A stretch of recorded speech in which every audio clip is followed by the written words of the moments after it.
Olá, um abraço, Bispo Marizan. Aí está a palavra de Deus, aí está as Escrituras Sagradas e nós vamos meditar na palavra de Deus mais uma vez. Você pode perceber que as Escrituras Sagradas estão fechadas. Nós vamos abrir a palavra de Deus para trazer uma pequena mensagem. Onde será? Onde será que nós vamos abrir a Escritura? Nem eu sei. Não importa, né? Deus fala conosco quando abrimos o livro sagrado. Muito bem. Talvez você esteja pensando aí, puxa, podia vir esta mensagem, podia vir aquela mensagem. Vamos fechar de novo. Ó.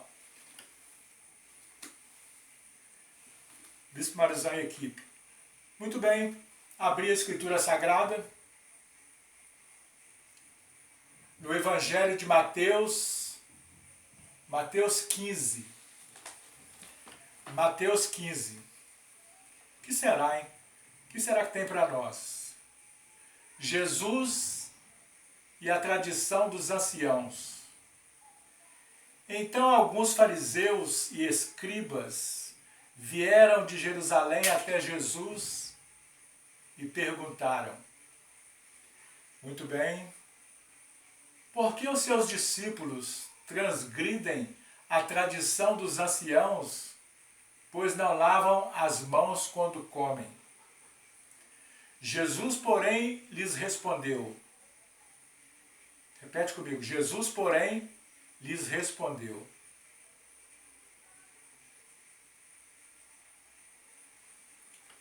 Vamos ficar até aqui, ou vamos mais adiante? Porque também vocês transgridem, porque vocês também transgridem o mandamento de Deus, por causa da tradição de vocês. Olha aí, o texto lido das Escrituras Sagradas, da Palavra de Deus,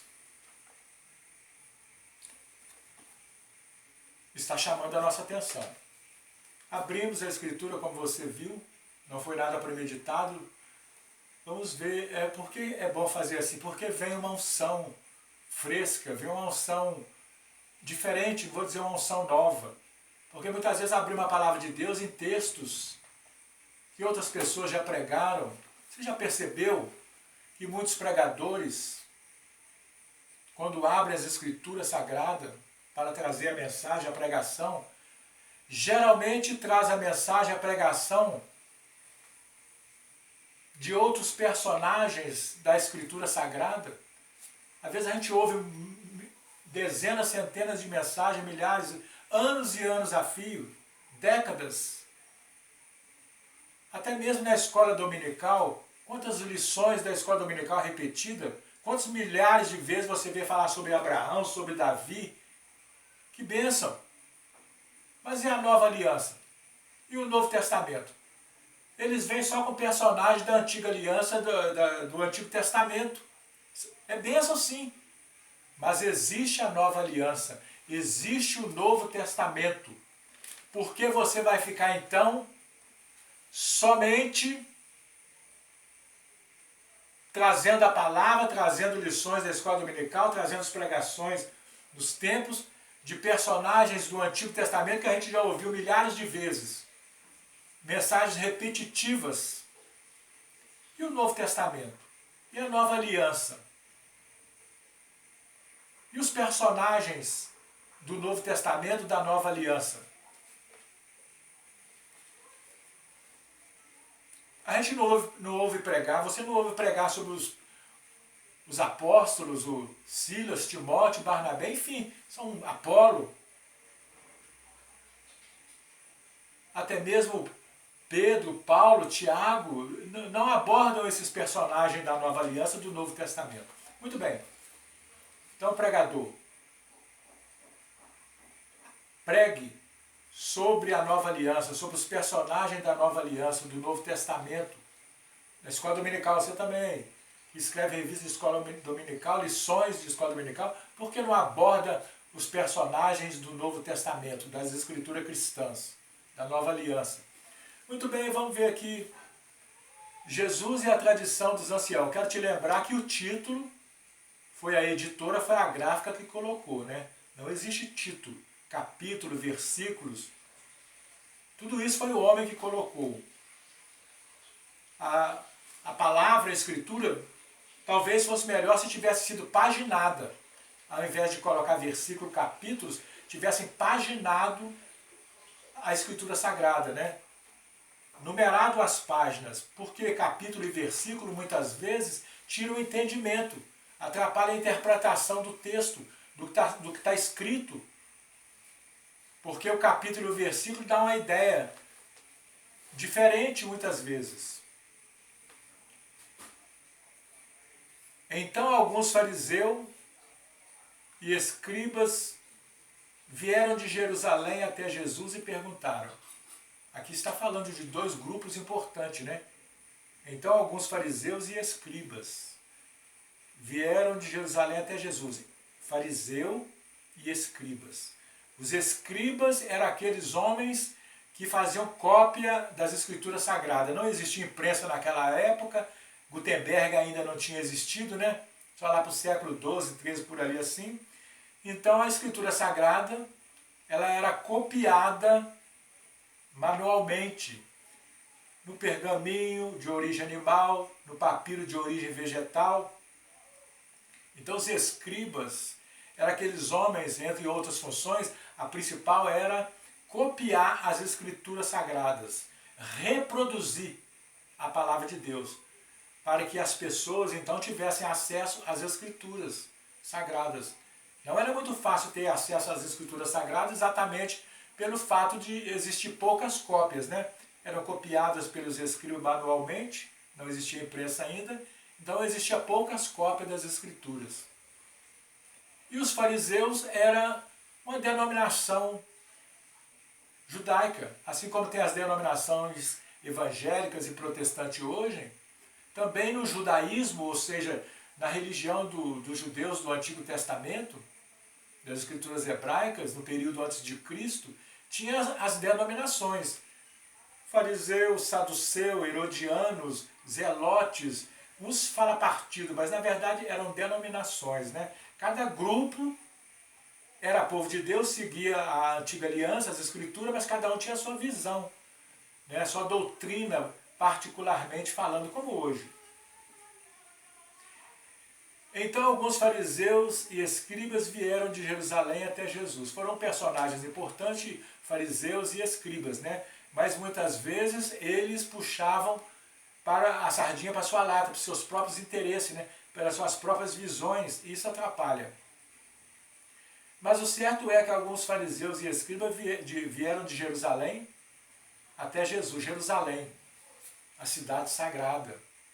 É lá de Jerusalém que o Messias Jesus vai reinar 1000 anos aqui na face da terra. Daqui a pouco, né? Daqui a pouco, a qualquer momento, a partir de agora, daqui a pouco. É lógico que tem que ter o arrebatamento da igreja primeiro, e Cristo vai descer nas nuvens 7 anos depois do arrebatamento da igreja, e vai reinar 1000 anos aqui no planeta Terra. A sede do governo de Cristo, durante os 1000 anos, será a cidade de Jerusalém. A cidade de Jerusalém, ela é muito importante no contexto, né, espiritual da humanidade. Porque os seus discípulos transgridem a tradição dos anciãos. Olha aí os escribas, os fariseus, questionando o Messias Jesus com a pergunta: por que os seus discípulos, ou por que os apóstolos, ou por que os seus seguidores de Cristo, porque eles transgridem a tradição dos anciãos? Muitas vezes temos que transgredir a tradição dos anciãos porque ela está fora das Escrituras. Muitas vezes a tradição dos anciãos está longe do que a palavra de Deus ensina, do que a palavra de Deus revela. E alguns apóstolos, certa feita, disseram: é melhor obedecer a Deus do que aos homens. Se a tradição dos anciãos está fora do contexto espiritual genuíno da palavra de Deus, nós não temos que seguir homens. estão transgredindo contra as Escrituras Sagradas. Devemos seguir, ou ouvir, né? Melhor dizendo, claro, comparando com as Escrituras Sagradas, se o que eles dizem, se o que eles ensinam tem base nas Escrituras Sagradas. Os crentes, os cristãos lá da cidade de Bereia, em Tessalônica, por ali assim, eles eram zelosos. Eles examinavam nas Escrituras diariamente se aquelas coisas que eles ouviam, de fato era assim, de fato estava inserida nas Escrituras Sagradas, o que os apóstolos, o que os profetas escreveram e disseram. Então, antes de seguir tradição dos anciãos, você tem que examinar se o que eles falam, se o que esta denominação ou aquela denominação ensina está de acordo com o livro sagrado. Muito bem, não vamos demorar, mas vamos mais um pouquinho adiante. Porque os seus discípulos transgridem a tradição dos anciãos. Jesus, porém, lhes respondeu. Jesus Cristo, porém, lhes respondeu. Por que também vocês transgridem o mandamento de Deus? Porque vocês também transgridem o mandamento de Deus por causa da tradição de vocês. Jesus respondeu com uma pergunta. Jesus estava sendo questionado pelos escribas, pelos fariseus, com uma pergunta. Isso aconteceu muitas vezes, né? De Jesus abordarem Jesus, muitas vezes querendo até mesmo que ele caísse em contradição, como se ele não conhecesse a palavra de Deus. Jesus era cheio do Espírito Santo, sim, mas Jesus também era cheio da palavra de Deus. No coração de Jesus Cristo estava escondida, guardada a palavra de Deus. Aquilo que as Escrituras hebraicas ensinavam, o Senhor Jesus Cristo era zeloso, estudioso da palavra de Deus. Certamente que ele examinava as Escrituras. Ele não era como os anciãos, como os escribas, os fariseus, os saduceus, que torciam as Escrituras de acordo com os seus desejos, com os seus interesses, muitas vezes político, muitas vezes financeiro, muitas vezes religioso, muitas vezes interesses particulares. Jesus não. Jesus ele guardava a palavra de Deus no coração, ele examinava as Escrituras. Então, sendo questionado aqui por escribas e fariseus, com uma pergunta, Jesus também os questiona com uma outra pergunta. Por que também vocês, fariseus, saduceus, herodianos, zelotes, escribas, por que vocês transgridem o mandamento de Deus? Porque vocês colocam a tradição de vocês no lugar da palavra de Deus. Então é muito sério, né? Colocar as tradições, colocar os costumes, colocar as visões particulares, pessoais, as visões denominacionais, acima das Escrituras Sagradas. É muito grave isso. Muito bem, um grande abraço. Deus abençoe a sua vida. Quando nós começamos a mensagem, as Escrituras estavam fechadas, nós a abrimos, meditamos, explanamos alguma coisa, e agora nós fechamos novamente as Escrituras Sagradas. Aí na sua casa, aí na sua denominação, no seu templo, aí onde você está, onde você passa a maior parte do tempo, tem um exemplar da palavra de Deus, mas ela fica fechada, pegando poeira, as suas páginas amarelando, ou você examina este livro e o pratica. Um grande abraço, Deus abençoe a sua vida, o amor de Deus o Pai, a graça de nosso Senhor Jesus Cristo e a comunhão do Espírito Santo seja com o povo de Deus neste lugar, nesta casa, neste imóvel, nesta cidade, no Brasil, em Israel e em todas as nações e ilhas. Diga amém. Amém.